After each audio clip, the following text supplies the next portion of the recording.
जगतगुरु शंकराचार्य स्वामी अभिमुक्तेश्वरानंद सरस्वती जी महाराज पहुंचे ग्राम खमरिया के पट्टी, जहां पर परम पूज्य शंकराचार्य जी महाराज का स्वागत पूर्व राज्य मंत्री नरसिंहपुर विधायक जलम सिंह पटेल ने किया। वहीं श्रोताओं को परम पूज्य शंकराचार्य जी महाराज ने अपने अमृतमयी मुखारविंद से प्रवचन रूपी अमृत का रसपान कराया। कार्यक्रम में गोटे गांव विधायक समेत बड़ी संख्या में श्रोतागण मौजूद रहे। पूज्य शंकराचार्य जी महाराज ने प्रवचन में गौ माता का बताया महत्व। असीम कृपा है कि आज वो भागवत पाठ इस यज्ञ में आशीर्वाद देने हम सबके बीच में पधारे हैं। हम उनके चरणों में छोटे छोटे प्रणाम करते हैं और पूरे सभी सम्मान्य हमारे आसपास ग्रामों से पधारे हमारे सभी परिजनों, सभी सम्मान्य रिश्तेदार, तो आप सबका आपका आशीर्वाद प्राप्त हो रहा है। इसी प्रकार की कृपा आप सबकी इस क्षेत्र पर बनी रहे, ऐसा चरणों में प्रणाम, ऐसा निवेदन करता हूँ। भक्त जनमानस निवासाय श्री रामचंद्राय माता मरकत श्यामा मातंगी मदशालिनी कटाक्षयतु कल्याणी कदम्बरुहवासिनी श्री राम जय जय राम, श्री राम जय जय राम। धर्म की जय हो, अधर्म का नाश हो, प्राणियों में सद्भावना हो, विश्व का कल्याण हो। गौ माता की जय हो। नमः पार्वती पतये हर हर महादेव।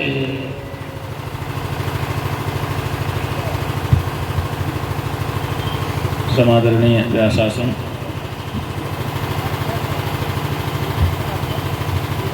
सौभाग्य जिनका उदित हुआ है, ऐसे विशाल सिंह जी और रेवाबाई जी,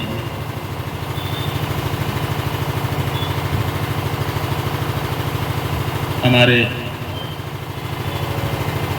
हृदय के बहुत नज़दीक प्रिय श्रीमान जालम सिंह जी, यहाँ पर समुपस्थित सुधी श्रोतृवृंद, आदरणीय मातृशक्ति, आप लोग यहाँ बैठ करके बड़े ही शांत सुंदर वातावरण में कथा सुन रहे हैं। ये कथा किसकी है? भगवान श्री कृष्ण की है। ये भागवत, ये उनका वाङ्मय स्वरूप है। इसीलिए ये जो आयोजन हो रहा है, इसके केंद्र में भगवान श्री कृष्ण है। वैसे तो जाने कितने भक्तों की और जो भगवान के भी जाने कितने अवतारों की कथा इसी प्रसंग में आपको सुनने का अवसर आ रहा है, लेकिन केंद्र में भगवान श्री कृष्ण ही है।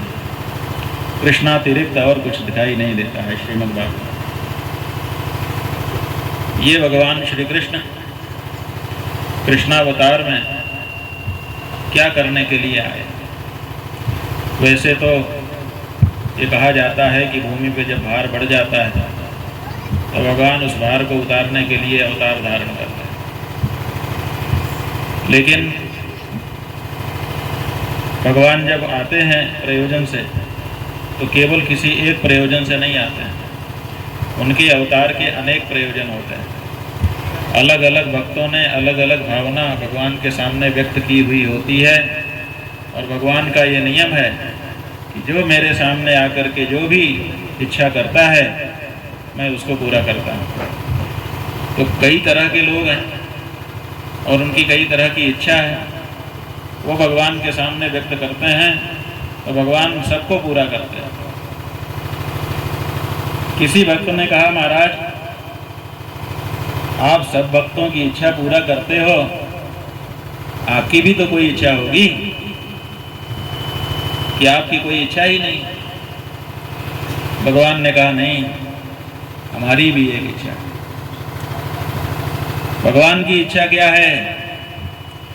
देवकी वसुदेव के ऊपर अत्याचार हो रहा है, उनके ऊपर हो रहे अत्याचार को दूर करने के लिए प्रजा त्राही त्राही कर रही है, उसकी त्राही त्राही को दूर करने के लिए धरती भार का अनुभव कर रही है, उसका भार उतारने के लिए, दुष्टों के संहार के लिए, शिष्टों के परिपालन के लिए, जाने कितने कारणों से, गोपियों को प्रेम देने के लिए भगवान अवतार धारण करते हैं। लेकिन ये सब दूसरों की इच्छाएं हैं। भगवान की खुद की इच्छा क्या है? का भगवान की इच्छा कैसे पता चले? पूत के लक्षण पालने में दिखते हैं। आप ही लोग बताते हैं। जैसे बच्चा पैदा होता है, पालने में आता है, उसी समय उसके लक्षण दिखाई देते हैं। और सबसे पहला पालना कौन सा होता है? सबसे पहला पालना माँ की गोद होती है। उसी में पहले झूलता है बच्चा, बाद में वो लकड़ी के पालने में जाता है। माँ की गोद में आते ही उसके लक्षण पता चल जाते हैं कि इसके लक्षण क्या है। और आप देखिए, देवकी माता की गोद में भगवान जब आए तो पहला लक्षण क्या दिखाई दिया? यहाँ पर व्यास जी बैठे हैं, वो आप लोगों को भागवत जी के अनुसार बताएंगे कि कैसे भगवान का आविर्भाव हुआ, कैसे देवकी वसुदेव का विवाह हुआ, कैसे आकाशवाणी हुई, कैसे कंस जो बड़ा प्यार दिखा रहा था अचानक मारने के लिए तैयार हो गया, देवकी को तलवार निकाल ली।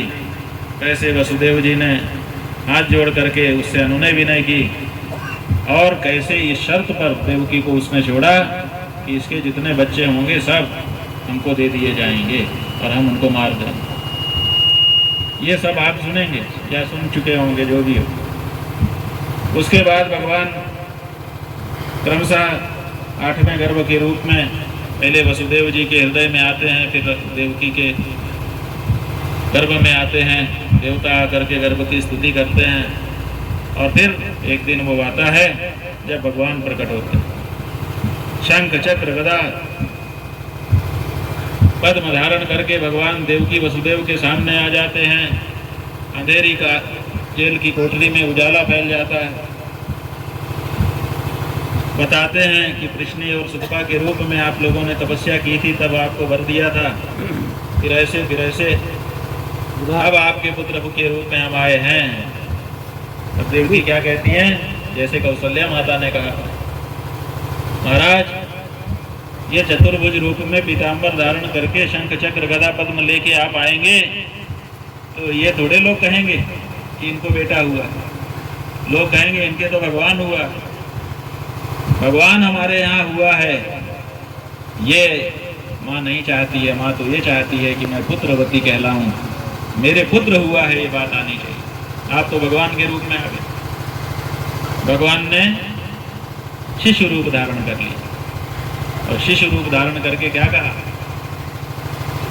यही कहा, क्योंकि माता पिता दोनों ये भाव प्रकट कर रहे थे कि कंस से भय है, कंस से भय है।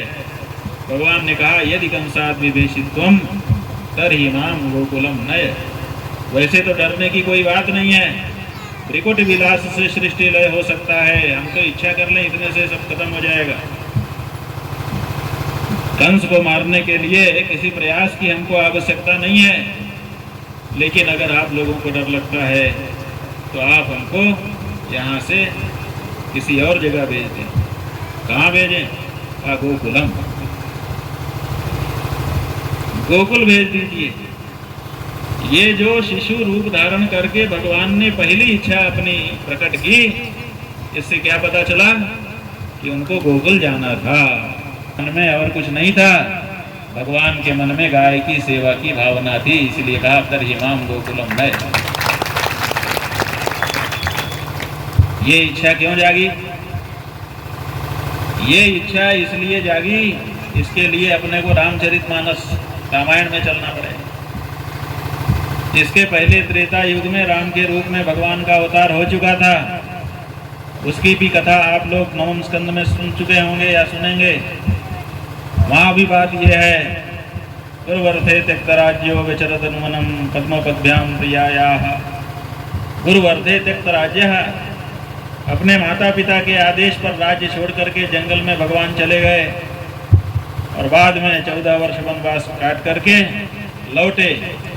तब भरत जी जिन सिंहासन पर रामचंद्र जी की पादुका रखी थी उस पर उनका अभिषेक हुआ और राम राजा हुए। बहुत लंबे समय तक उन्होंने राज्य किया, बाकी बहुत अच्छे अच्छे काम किए। राम के राज्य को आज भी याद किया जाता है। राम के राज्य में कोई दुखी नहीं था। दैहिक दैविक भौतिक तापा राम राज काहू ही नहीं व्यापा। राम राज्य में किसी को ना तो शरीर में पीड़ा होती थी, ना तो मन में होती थी, और ना तो दैवी प्रकोप होता था। कैसा सुंदर राज्य उन्होंने चलाया होगा। इतना सुंदर राज्य चलाने के लिए बहुत ध्यान देना पड़ता है, और बहुत ध्यान देने के लिए हर समय उसी में लगे रहना पड़ता है। तो राम जी राज्य करते समय गौ सेवा नहीं कर पाए थे।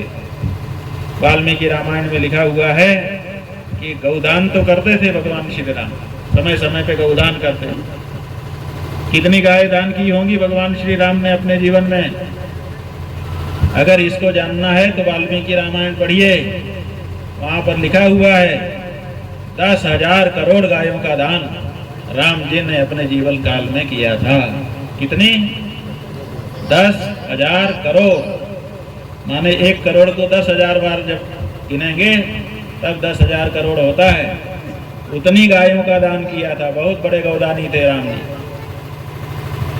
लेकिन इतनी गायों का दान करने पर भी उनके मन में ये इस बात का अभी मलाल था कि मैंने गौदान तो खूब किए लेकिन गाय की सेवा नहीं कर पाया। इसलिए सेवा करने का मुझे मौका मिलता तो कितना अच्छा होता। मैं तो राजकाज में इतना व्यस्त हो गया कि गौ माता की सेवा ही नहीं कर पाया। तो इसीलिए जब कृष्णावतार का समय आया तो उन्होंने सोचा कि अगर अभी मैं कंस को मार दूंगा तो अभी राजकाज मेरे ऊपर आ जाएगा, फिर उसी में व्यस्त हो जाऊंगा, फिर गौ सेवा नहीं हो पाएगी। इसलिए पहले गौ सेवा की जाए। जब गौ सेवा से मन भरे, तृप्त हो, उसके बाद आके कंस को मार देंगे और राजकाज संभाल लेंगे। और आप देखिए भागवत जी में यही निरूपण किया गया है कि भगवान ने जन्म लेते ही सबसे पहले गोकुल की तरफ का रुख कर लिया। नंद के आनंद भयो जय कन्हैया। नंद के जो आनंद हुआ किस बात का हुआ? नंद जो है वो खुद ही, नंद माने भी वही होता है जो आनंद माने होता है। संस्कृत भाषा में नंद का और आनंद का दोनों का अर्थ एक ही है। नंद माने टुनति समृद्ध धातु से नंद शब्द बनता है, उसका भी अर्थ आनंद है और आनंद का भी अर्थ आनंद है। तो नंद तो पहले से आनंद में थे क्योंकि गौ सेवा करते थे, लेकिन उनके घर में भी आनंद हो गया। किस बात से? कि मेरा बेटा भी अब गौ सेवा करेगा। एक गौ सेवक इससे बढ़िया क्या चाहेगा कि मेरा बेटा भी मैं जो करता हूँ वही करे। अब उनके मन में इस बात का आनंद हो गया कि हमारे यहाँ गोपाल आ रहा है, हमारे यहाँ गोविंद आ रहा है, हमारे यहाँ कृष्ण आ रहा है। तो भगवान वहाँ गए और वहाँ जा करके उन्होंने गौ सेवा की। भगवान भी जिस गाय की सेवा के लिए लालायित रहते हैं, समय निकालते हैं, उसी गाय की आज अपने देश में बड़ी विकट परिस्थिति हो गई है। सरकारों ने उनका जो रजिस्टर है जिसमें उनके यहाँ की संपत्ति लिखी हुई है कि हमारे यहाँ क्या क्या है, जैसे आपका ये मध्य प्रदेश है, जैसे आप अपने घर में लिस्ट रखते हैं कि मेरे घर में क्या क्या है, वैसे सरकार भी अपने प्रदेश में क्या क्या है इसकी सूची रखती है। उस सूची में पशुओं की सूची है कि हमारे पास इतने बैल हैं, इतने गधे हैं, इतने घोड़े हैं, इतने खच्चर हैं, इतने हाथी हैं। जहाँ ये सूची है उसी सूची में, पशुओं की सूची में गाय का भी नाम लिखा हुआ है। जो गाय सब देवताओं का निवास स्थान थी, जो गाय कामधेनु थी, जिस गाय के लिए हमारे भगवान अवतार धारण करते थे, जिस गाय की रक्षा के लिए हमारे पूर्वजों ने शीश कटा दिए, वही गाय आज हमारे सरकारों की पशु की सूची में दर्ज हो गई है। इससे बड़ा कलंक का, इससे बड़ा संकोच का, शर्म का, लज्जा का कोई दूसरा विषय हम हिंदुओं के लिए नहीं हो सकता। बहुत बड़े लज्जा की बात है बंधुओं। इसीलिए हम लोगों ने ये ठाना है कि अब गाय को पशु सूची से हटा करके राष्ट्र माता बनाना है। हमारा जो भारत का राज चिन्ह है क्या? भारत का जो राज चिन्ह है, आप लोग देखिएगा, उसमें 4 शेर चारों दिशाओं में मुंह करके पीठ सटा करके बैठे हुए हैं। देखा है ना? वही भारत का राज चिन्ह है। बीच में एक अशोक चक्र है। वो अशोक चक्र क्या है? वो धर्म चक्र है। और उसके चारों तरफ 4 चिन्ह बने हुए हैं। एक हाथी है, एक घोड़ा है, एक सिंह है और एक हमारी गाय का बेटा बैल वृषभ है। ये चारों हमारे भारत के राज चिन्ह के अंतर्गत सहेजे गए हैं। अब बताइए, जिस देश के राज चिन्ह में बैल को अंकित किया जाता हो, वो देश उसके टुकड़े टुकड़े करके उसके मांस को पैकेट में भर के बेचता हो बाजार में, इससे ज्यादा कलंक की दूसरी कौन सी बात हो सकती है? तो ये बहुत बड़ा कलंक हमारे देश के ऊपर आ रहा है। राजनीतिक दृष्टि से भी आ रहा है, सामाजिक दृष्टि से भी आ रहा है और धार्मिक दृष्टि से तो है ही है। गौ हत्या महापाप बताया गया है और आज की तारीख में सब गौ हत्यारे बन रहे हैं। सब कैसे बन रहे हैं? आप यहाँ कहेंगे कि हम तो बैठे हैं, हम तो गौ भक्त हैं, हम कहाँ गाय को मारते हैं। अरे भाई, गाय को मारते तो नहीं हो, बिल्कुल सही है, लेकिन गाय को मारने वाली सरकारों को वोट तो दे के बनाते हो। जो सरकारें बनी हैं उनको आप ही लोगों ने तो बनाया था और वो तो आपका वोट लेके बन जाती हैं और फिर बाद में गौ हत्या को बढ़ावा देती हैं, एक्सपोर्ट शुरू करती हैं, बढ़ाती हैं। तो गलत काम का जो समर्थन करता है वो भी गलत काम का पापी होता है, अपराधी होता है। अगर कोई हत्या कर रहा है, आपने उसको मदद की है, तो जब वो पकड़ा जाएगा तो आप भी पकड़े जाओगे, आपको भी जेल होगी।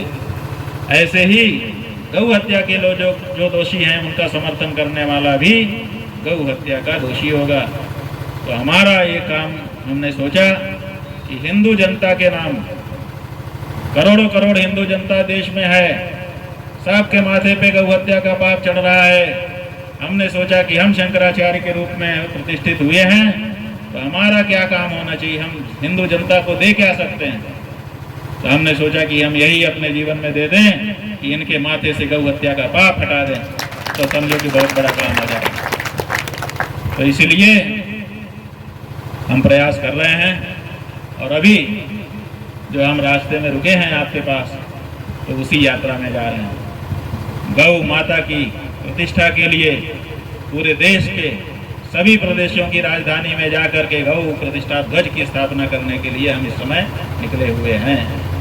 हर जगह जाएंगे, गौ माता के बारे में बताएंगे और गौ माता की प्रतिष्ठा के प्रतीक के रूप में एक गौ ध्वज स्थापित करेंगे। और आप लोग कहेंगे कि मांग क्या रहे हैं आप, चंदा वगैरह देना ही पड़ेगा भाई, गौ रक्षा करनी है। तो कौन कौन तैयार हैं चंदा देने के लिए? हाथ उठा के बताइए हमको। ये कुछ लोग हैं जो चंदा देने को तैयार हैं, बहुत अच्छा है, लेकिन चंदा किस चीज़ का देना है? हमको पैसे का चंदा नहीं चाहिए आपसे, हम 1 भी रुपया इसके लिए नहीं ले रहे हैं। जो कोई हमको चढ़ा देता है उसी से हम इस यात्रा की पेट्रोल डीजल का खर्चा निकालेंगे, इसके लिए चंदा नहीं मांग रहे हैं। हमको गेहूं चावल भी नहीं चाहिए, भूसा भी नहीं चाहिए, कनकी भी नहीं चाहिए, खली चूनी भी नहीं चाहिए। क्या चाहिए? चंदा तो हमको भी चाहिए, लेकिन रुपए पैसे का, संपत्ति का चंदा, भूमि जमीन का चंदा नहीं चाहिए। हमको आपका मतदान चाहिए, गाय के लिए वोट चाहिए आपका। आप कहेंगे कि अच्छा, इसका मतलब महाराज जी ने कोई पार्टी बना ली है, अब वोट मांग रहे हैं अपनी पार्टी के लिए। तो हम आपको बताना चाहेंगे कि हमने कोई पार्टी नहीं बनाई और न कोई पार्टी बनाने वाले हैं, क्योंकि पार्टी बनाएंगे तो हम धर्माचार्य नहीं रहेंगे, फिर हम भी नेताजी हो जाएंगे। तो हमको धर्माचार्य ही बने रहना है, नेताजी तो बनना नहीं है। हमने पार्टी नहीं बनाई है, इसलिए हम ये नहीं कह रहे हैं कि अमुक पार्टी को वोट दो, जिसको देना चाहो उसी को दो, लेकिन केवल एक शर्त हम चाहेंगे कि अपने जीवन में संकल्प कर लो कि जब कोई हमसे वोट मांगने आएगा तो हम उसी को वोट देंगे जो पहले शपथ पूर्वक घोषणा कर देगा कि अगर मैं जीता तो सबसे पहला काम गौ माता को राष्ट्र माता बनाने का करूंगा। उसी को वोट देना है। अब वो आपकी पसंद की पार्टी का हो, आप उसको बोलिए कि भाई ये शपथ पूर्वक घोषणा करो, या तो अपने राष्ट्रीय अध्यक्ष का ला दो तो हम तुम्हारा भी मान लेंगे, और अगर नहीं तो तुम अपना स्वतंत्र व्यक्तिगत दो तो हम तुमको दे सकते हैं, नहीं तो नहीं दे पाएंगे, क्योंकि हम हिंदू हैं और हिंदू होने के नाते गौ माता की हत्या का पाप हम अपने माथे नहीं लेना चाहते। गलत कह रहे हैं कुछ? सही कह रहे हैं कि नहीं? तो हमारा ये कहना है कि अब वन नेशन वन इलेक्शन की बात चल गई है, इसलिए हमारा भी ये कहना है कि जब वन नेशन वन इलेक्शन की बात चल गई है तो गाय माता के बारे में भी वन नेशन वन कानून होना चाहिए। अभी क्या है, अभी अलग अलग प्रदेश में अलग अलग कानून है गाय के लिए। मध्य प्रदेश में कानून है कि नहीं कर सकते, गौ हत्या नहीं हो सकती यहाँ पे। अच्छा लगता है अपने को सुन करके, लेकिन ये ज़्यादा अच्छा नहीं है। ज़्यादा अच्छा क्यों नहीं है? यहाँ नहीं काट सकते, लेकिन दूसरे प्रदेश में ले जाके काट सकते हैं। इसका मतलब ये हो गया कि ये गौ हत्या निरोध कानून नहीं है, ये गौ हत्या स्थल निरोध कानून है कि यहाँ नहीं काट सकते और कहीं ले जाके काट लो। तो ये चालाकी हो रही है, या कुछ लोगों को खुश कर दिया जा रहा है कि यहाँ नहीं काट सकते लेकिन दूसरी जगह ले जाके काट सकते हैं, ये छूट भी दी हुई है। तो हम ये चाहते हैं कि पूरे देश में एक कानून गाय का बन जाना चाहिए, ताकि पूरे देश में गाय का जो खून है वो धरती पे ना गिरे, क्योंकि गाय का खून जब धरती पर गिरता है तो गाय धरती माता को बड़ा कष्ट होता है। और आपको हम बताना चाहेंगे कि ये धरती माता ही गाय माता है, गाय माता कोई अलग से माता नहीं। आप भागवत जी में सुनेंगे, जब धरती पे भार बढ़ गया तो गौरभूत्वा श्रीमुखी किन्ना क्रन्नन्ति करुणम विभोः, ये श्लोक पढ़ेंगे आपके इतिहास में। गाय बन करके धरती ब्रह्मा जी के पास गई। रामचरितमानस की पंक्तियां दोहरा देते हैं, वहां कहा सुर मुनि गंधर्वा मिलिकर सर्वा गए विरंचिके लोका संग भूमि विचारी गोतन उधारी।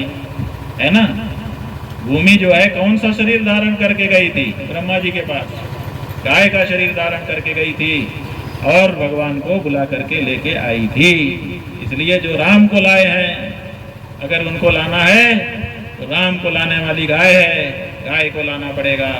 और यही सोच करके हम इस समय अयोध्या जी जा रहे हैं। कल वहाँ पहुँच जाएंगे, परसों वहाँ पर रामकोट की परिक्रमा करके हम भगवान को प्रणाम करेंगे, राम लला को, और कहेंगे कि हे राम जी, हम गाय को लाने के लिए, गाय की प्रतिष्ठा स्थापित करने के लिए निकल रहे हैं, हमको शक्ति दीजिए। तो बहुत अच्छा है, हमारी यात्रा अयोध्या से शुरू होगी राम जी के चरणों से, और 27 अक्टूबर को वृंदावन में पूरी होगी।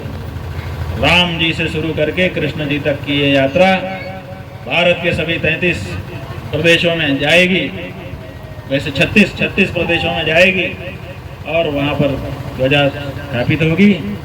कुछ प्रदेश जो पूर्वोत्तर के हैं वहाँ पे हमारा विरोध भी हो रहा है, उन लोगों ने प्रस्ताव पारित कर दिया है कि शंकराचार्य जी को हम घुसना नहीं देंगे। हमने कहा ठीक है, हम घुसे ना घुसे उससे क्या लेना देना है, हमारी बात घुसनी चाहिए और वो भी तुम्हारे दिमाग में घुसनी चाहिए। प्रदेश में घुसने से क्या होता है? तो हम अपनी बात तो तुम्हारे दिमाग में घुसाएंगे ही घुसाएंगे, और हम इस बात को छोड़ेंगे नहीं। तो ये सब प्रसंग बस हमने आपको बता दिया, और हम चाहेंगे कि आप लोग भागवत जी के इस कथा के अंतराल में मन बनाएं और संकल्पबद्ध हों कि हम आगे जो चुनाव में वोट करेंगे, जो भी चुनाव आएगा, प्रत्याशी से पहले शपथ पत्र लिखवा करके सार्वजनिक करवा देंगे कि भैया ये करो जैसे अभी करते हो।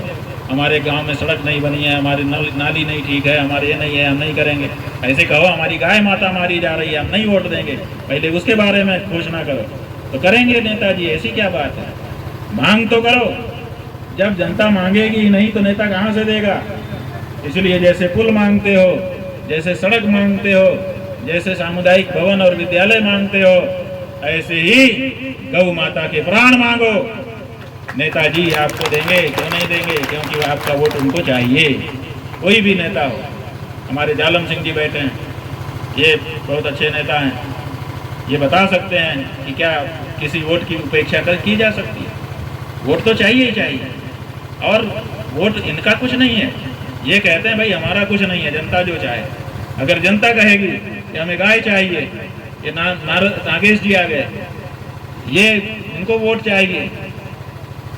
जनता कहेगी कि हमें गाय चाहिए तो कहेंगे हम गाय लाएंगे। जनता कहेगी हमें गधा चाहिए तो गधा लाएंगे। क्यों जी, आपका तो कुछ है नहीं, जनता की इच्छा ही तो आपकी इच्छा है। तो इसी तरह से ये हमारे जो नेतागण हैं, इन नेतागण के मन को एकदम अपने को साफ करना है, जनता को। जब हम गाय गाय कह देंगे तो ये सब गाय का करेंगे, और करेंगे तो इनका भी पुण्य होगा, अपना भी पुण्य होगा, सबका कल्याण होगा। अपने लोग जैसे यहाँ इकट्ठा हुए हैं, ऐसे ही वैकुंठ में भगवान के सामने इकट्ठा हो जाएंगे। क्यों? क्योंकि सबका पुण्य होगा, सब गौरक्षक होंगे। हम लोग वहीं पे सम्मेलन करेंगे, तो लोग में जाओ। तो सब आप लोग जो इतने यहाँ पर इकट्ठा हुए हैं, सबको खूब खूब हृदय से आशीर्वाद देते हुए